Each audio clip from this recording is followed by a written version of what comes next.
Gaya Bard from Copper Valley Electric from Valdez, Alaska. Welcome to Along Those Lines.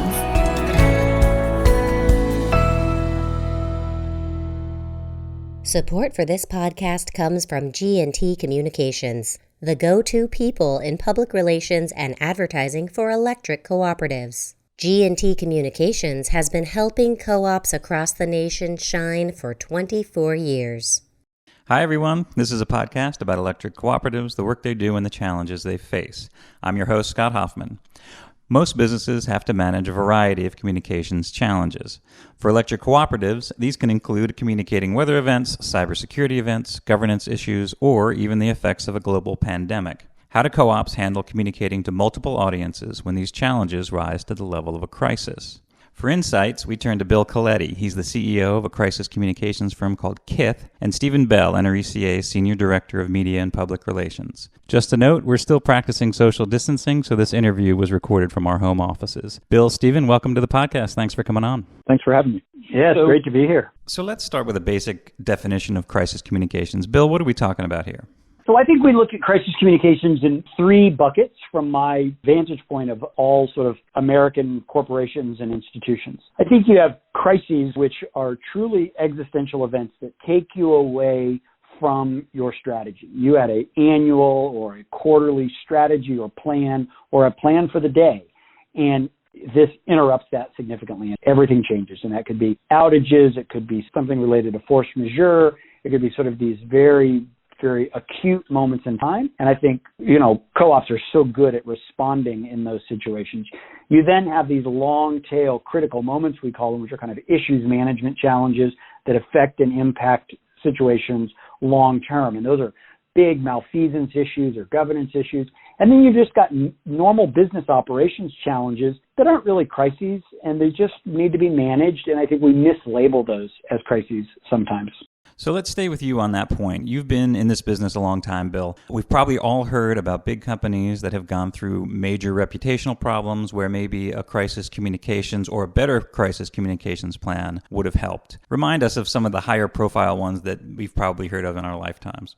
So I think as we're recording this in the spring of 2020, I think COVID has changed all of our thinking about crisis. But I think Boeing and the challenges that they've had with their 737-800 is a perfect example of a crisis, plane crash, and bad corporate response. A lot of denial, a lot of finger pointing, blame shifting.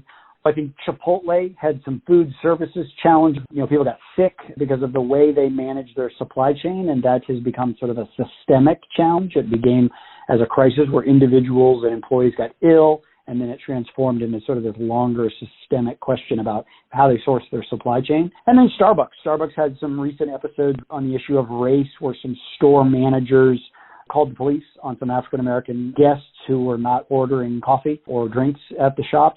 And all three of those sort of represent kind of these issues. The biggest is obviously BP, Deepwater Horizon, huge industrial accident and the implications that had. So I think those are sort of four episodes that I think most everybody's probably familiar with.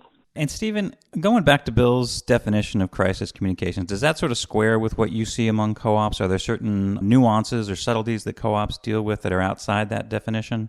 Yeah, it certainly squares. Co-ops aren't immune to any of the number of crises that Bill walked us through earlier. Specifically, one of the most frequent events that co-ops are forced to respond to are outages. Outages that are triggered by natural disasters, hurricanes, tornadoes, ice storms, wildfires. And co-ops, by and large, are very accustomed and professional in terms of how they respond to those mass outages. But co-ops are also increasingly faced with crises involving perhaps an accident that might include a line worker, or even a cybersecurity event that triggers a response plan. Or like Bill alluded to just a few moments ago, this pandemic, the coronavirus pandemic, has been a horse of a different color for the entire nation, and electric co-ops are included in that. And Bill, do you have sort of a rules of the road for crisis management that you bring to clients when they contact you with a problem or when they say they need help setting up a strategy? Is there a checklist that you go through? Yeah, we do. We've got both a framework and an equation. And so let me start with the equation. So we believe there's an equation for crisis success, and it's like an old algebraic formula.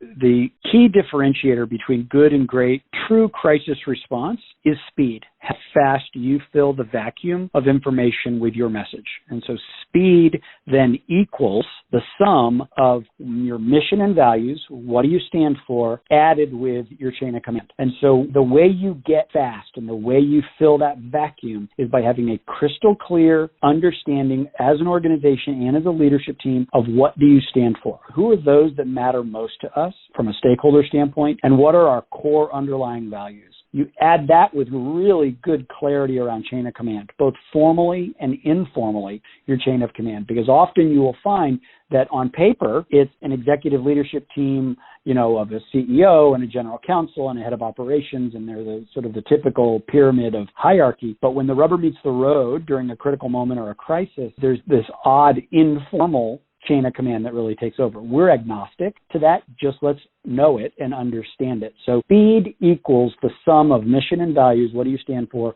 Plus chain of command. And if you get that right, that's the best path forward to really doing great crisis communications. Stephen, I know you work with a lot of co-ops, particularly when they're in the middle of a crisis or facing a crisis, but you also do some training beforehand. Similar advice to what Bill says? Any other things that you're telling co-ops? I think the biggest thing you can do to get at all of the things that Bill just said is catalog them in a plan, right? Get a plan together on a blue sky day that outlines your desired response to crises. Perhaps maybe not your desired response, but maybe go a little further and say, who do we need to get at the table? Where do we need to make decisions? How are we going to come to consensus as a group to drive a response that gets us to that great differentiator that Bill rightfully pointed out, the speed category? I think it was Mike Tyson that had a quote that said, everybody's got a plan until they get punched in the mouth. And, I recognize that. But for me as a communicator, I'd rather have a plan that I can look back on when I've taken a punch and say, this is what we all agreed to as an organization. This is what we said our mission and values are. This is the chain of command that we established. Here's the process we agreed to go down, and then just move in a way that responds to the crisis. Now, crises, they evolve, right? It's not a static situation. It's a dynamic, evolving situation. But you want to have a plan that embolds flexibility and empowers decision makers to move quickly with the right authority to make decisions in line with the overall values, mission, and chain of command that's been established by the organization. I think that's true for co-ops. I think that's true for other outside organizations as well. That's a good segue to something that, Stephen, that you've put together within the last few months. There's a resources guide on coop.com for reputation management and crisis communications. Talk about how that came about and some of the things that are in that guide. Sure, yeah. So we talked earlier about the fact that electric co-ops are frequently facing evolving, dynamic, crisis-type situations. And there's no one-size-fits-all approach for how to respond to a crisis, because at the end of the day, communications is an art. And it's not a science. There's not a formulaic path or way that you can effectively navigate every situation that you're faced with the same exact way. You've got to be nimble and flexible, and having that flexibility takes a lot of practice and exercise. And so one of the things that we've noticed as co-ops or communicators reach out, and they're either putting together a plan or they're responding to an evolving situation and are interested in some external feedback, they're all asking many of the same questions. And rather than taking those questions on an as-asked basis, we thought, well, let's just put together a guide. Let's put a guide out there that can walk co-op leaders, co-op board members, co-op CEOs, co-op communicators, co-op attorneys through a decision-making process that will allow them to align around a plan and then give them some tools to exercise that crisis communications plan at the same time. That's great. And Bill, give us a sense in your experience, where do you see companies and co-ops mainly going wrong? Is it the anticipating? Is it the planning? Is it the response? What is it that tends to trip folks up? Yeah, I think the thing that trips folks up the most is the inability to discern smoke from fire. And less generously put, they put their head in the sand and just hope that it goes away in the hope that it's just smoke. Is that they don't recognize the speed of social media. They don't recognize the speed of stakeholder expectations. They don't recognize that what we do and say really matters in shaping our reputation long term. So I think if there is one acute challenge that organizations have is that their inability to really make a determination between what's truly a fire and what's simply just smoke, and underreacting. That's a great point to tie into our next topic, but first let's hear from our sponsor.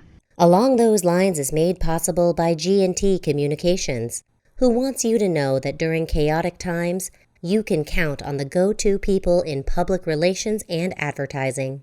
The full-service agency helps cooperatives across the nation shine through strategic messaging, improved customer satisfaction scores, and boosts in member engagement using a variety of advertising mediums. Visit gotopublicrelations.com today. Hi, I'm Dick Johnson from West River Electric in Wall, South Dakota. You're listening to Along Those Lines.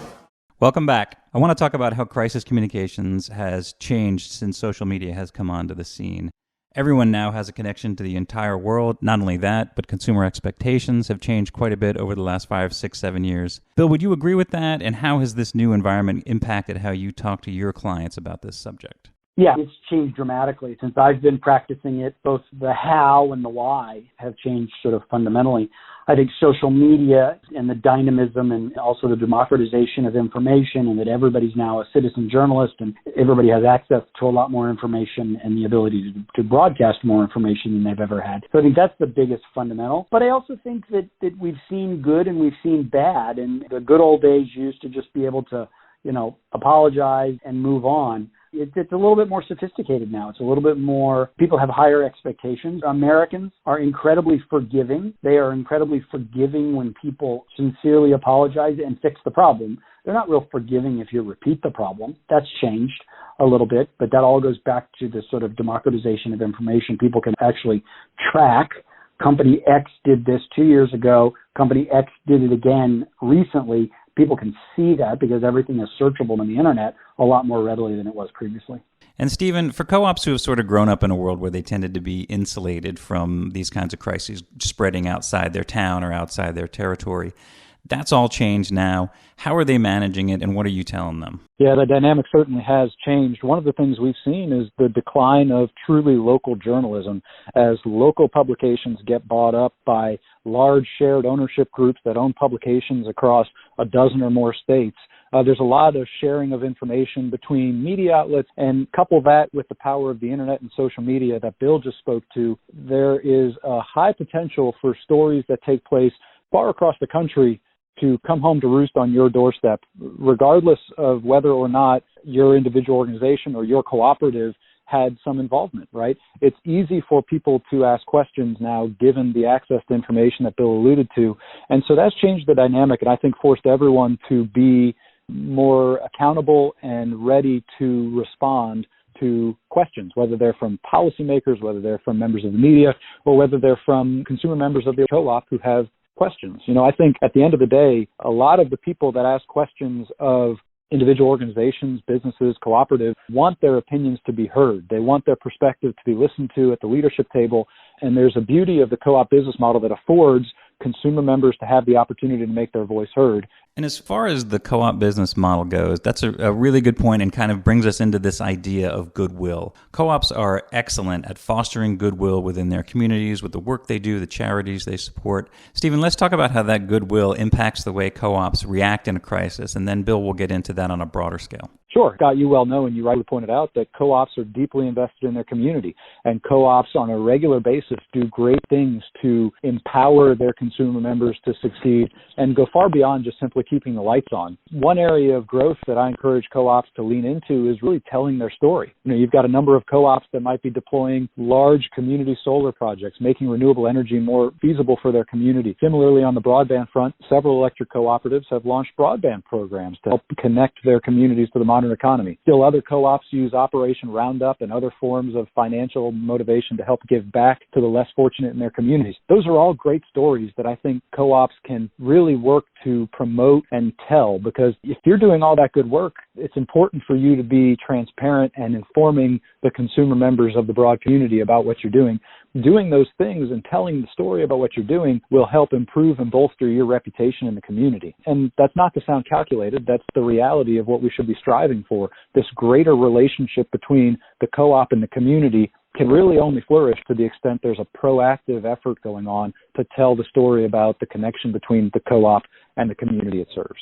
I like that point you made about it not being a calculated thing, that this is something that comes naturally to co-ops and is a natural benefit of the way they do business.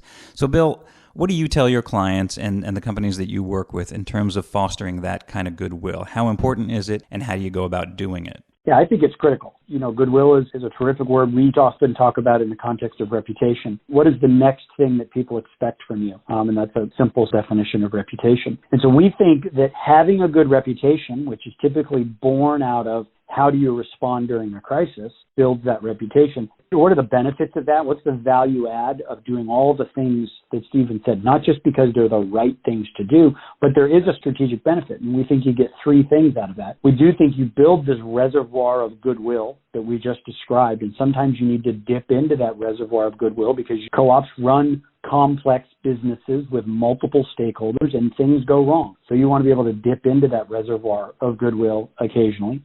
Secondly, is that you want to be able to sort of maintain your license to operate. And so as a co-op or a company wants to expand their marketplace, wants to provide an additional offering to those that they serve, is that they want to be able to have a license to operate that is free and clear. And so as your strategy says, let's do broadband or let's do this or let's do whatever other strategic initiative, you want people to say, hey, those are the guys that did this. I'm sure they'll do great at that, so that they maintain their license to operate. That's really important with regulators and those that give you the permission to seek those market expansions. The last one directly related to crisis is you want to get the benefit out. If and when there are these crisis events, you want people to say, hey, that's not the co-op I know. And I'm going to give them the benefit of the doubt. That's not the way they have carried themselves previously. And that all fits with those community service activities, that all fits with the transparency. And I think there's a handful of things that people look for intuitively in order to be able to give those three things: build that reservoir of goodwill, maintain your license to operate so that you can expand your business, and then get the benefit of the doubt when unfortunate situations happen. I want to call out one thing you just mentioned, the concept of things go wrong. Is this something that you, Bill, as a consultant, or Stephen, as a professional who comes in and helps co-ops, is this kind of a mentality that you have to fight against, the idea that people don't want to believe that things are going wrong, that they're doing the right thing? Does it make it harder under those circumstances to prepare properly? Oh, I think that's like a fake psychosis. I think everybody knows that stuff can happen. If you read the paper or you go to an annual conference and you talk to your colleagues, you know that it can happen. Now, you might think that you're perfect and it's never going to happen to you, but I generally think there's a pretty strong belief. Everybody's really into this. I agree with what Bill said. I think this takes work. It takes focus.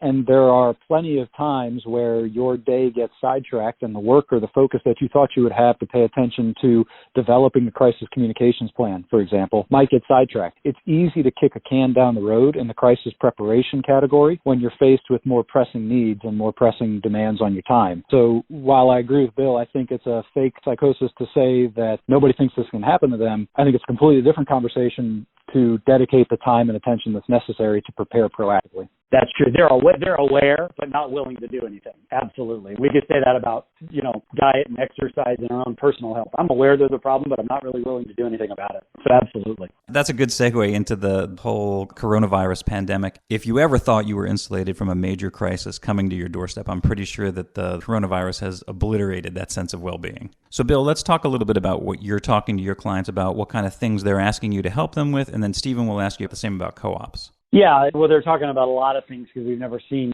a lot of this. It's pretty wide open. A couple key fundamentals we've been sharing is ABC. Always be communicating. So during this pandemic, always be communicating to those that matter most to you and your organization. And just let them know what's on your mind. You don't have all the answers because nobody has the answers right now. We're all in a very soft, weird place. So ABC, always be communicating.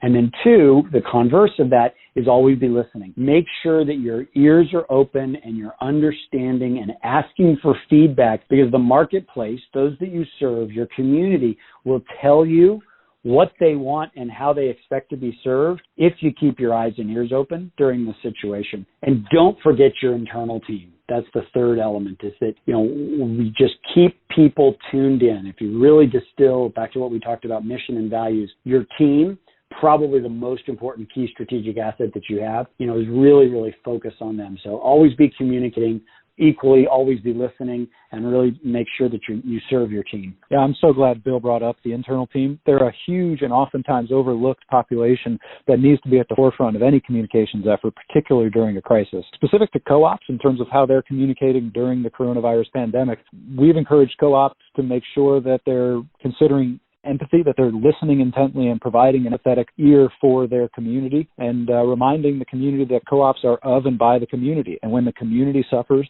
so too does the co-op. And to the extent that the co-op is able to serve as a beacon of light in the community, to give back, to help, to operate with programs to help those who are really struggling under the current economic downturn from the pandemic, promote those opportunities and make sure that those who need the services that the co-op can provide are hearing about them and learning about them and given fair opportunity to participate. This has really been a fascinating kind of look behind the curtain, and I want to thank you both for sharing your expertise and coming on the podcast. So thanks, Bill. Thanks, Stephen. Thank you. Thanks, guys. And thanks as well to our sponsor, G&T Communications, and to you, our listeners. For more on this and other podcasts, visit us at electric.coop. Until next time, I'm Scott Hoffman.